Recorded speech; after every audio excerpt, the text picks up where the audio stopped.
In this episode we present another model of the game of framing and reframing. It's the 3P model: policy, principles, personality. In general, a politician can explain a standpoint from three perspectives.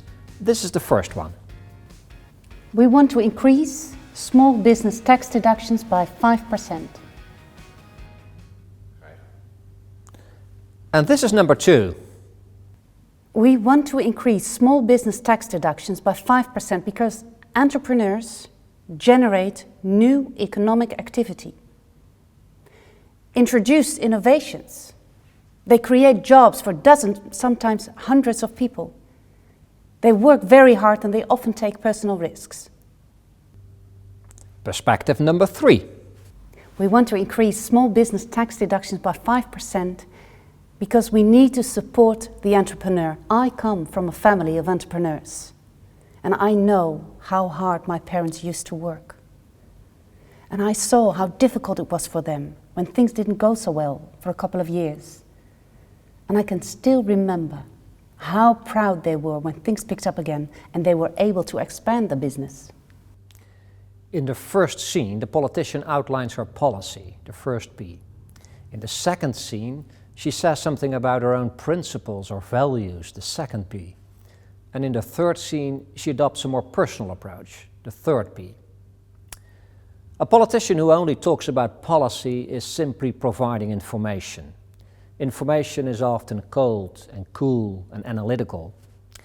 In addition, most politicians submit dozens of new policy proposals every year, creating an information overload that we simply cannot process. However, although they submit dozens of policy proposals, most politicians' views are based on just a few values, a few principles. When the politician in the video talks about her values, things begin to warm up, at least for people who are interested in entrepreneurship. Once we know what her values are, we are better able to understand her standpoint. It makes sense that entrepreneurs should pay less tax because they drive economic progress and innovation. The same goes for the third P, personality. Telling people that you come from a family of entrepreneurs adds a personal dimension to the policy. People who value entrepreneurship will identify with the politician. When you personalize a policy proposal, it goes from being a cool issue to a warm issue.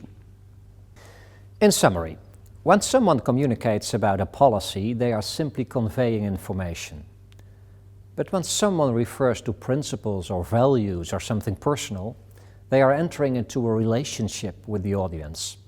The first lesson of this episode is therefore to make sure that you're always able to link your policies to your principles and your personal experience.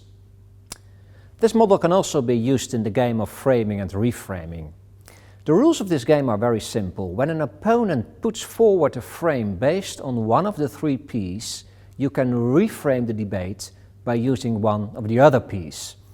Here's an example of the 3P model in action. Suppose a government wants to cut funding for university studies like history, philosophy and the social sciences.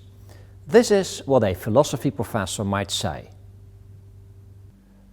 The government wants to cut funding for university studies in the fields of history, philosophy and the social sciences. This shows that it has a very limited understanding of the role of universities in society. Apparently all that matters is technology and economics. That is to say, knowledge that can be put to use immediately. Knowledge that cannot be put to use immediately is regarded as an unnecessary luxury. However, historians and social scientists teach us about the context in which technology and economics function.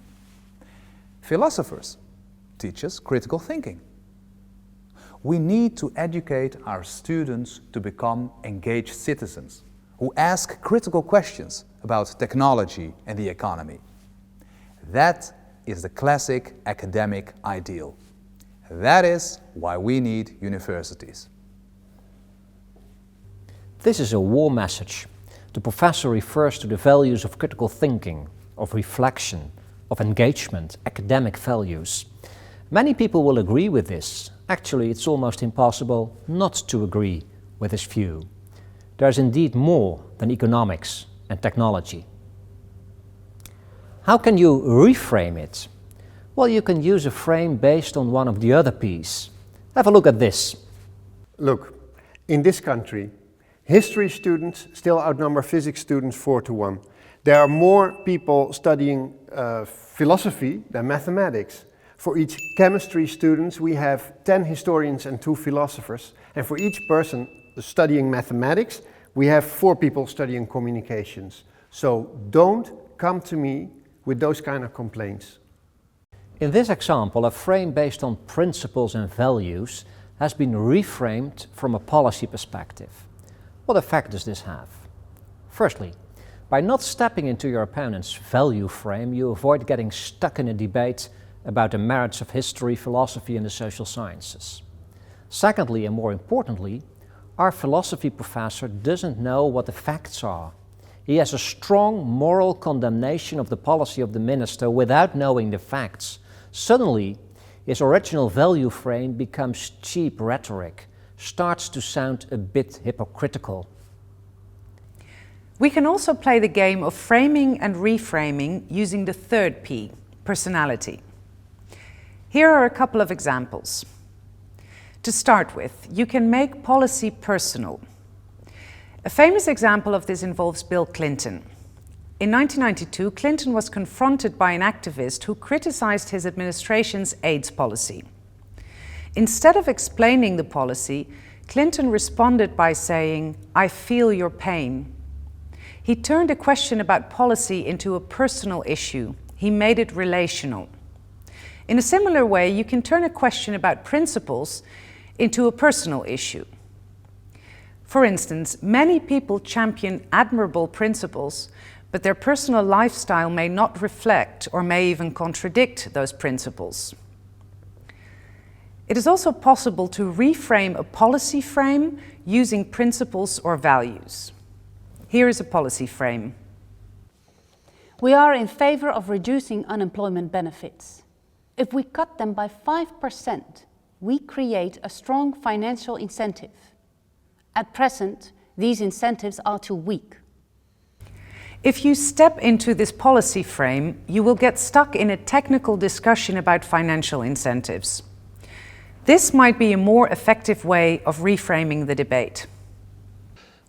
What sort of view do you have on human nature? Do you really believe that people prefer to sit at home without work because the incentives aren't good enough? You should go and talk to those people. You should find out what they have to say. These people, they're frustrated to be without work. They want to work. They don't like to sit at home unemployed. They want to work, it's their life. It gives them dignity. And they want to be among people again. They want to work, it has nothing to do with your financial incentives. What effect does this have? The first politician is clearly in her comfort zone as long as the discussion is about facts and figures. However, the question of the second politician is about principles and personal commitment to the unemployed. Because of this, the first politician's view of human nature appears to be that people are mainly motivated by financial incentives. Anyone can sense that this is not a very positive attitude to have towards other people, that she is no longer in her comfort zone. The second lesson of this episode is therefore to make sure you know how to play the 3P game. Ensure that your own messages for each of the 3 Ps are in order, that you can explain not only what your policies are, but also what your underlying principles are and what your personal commitment is.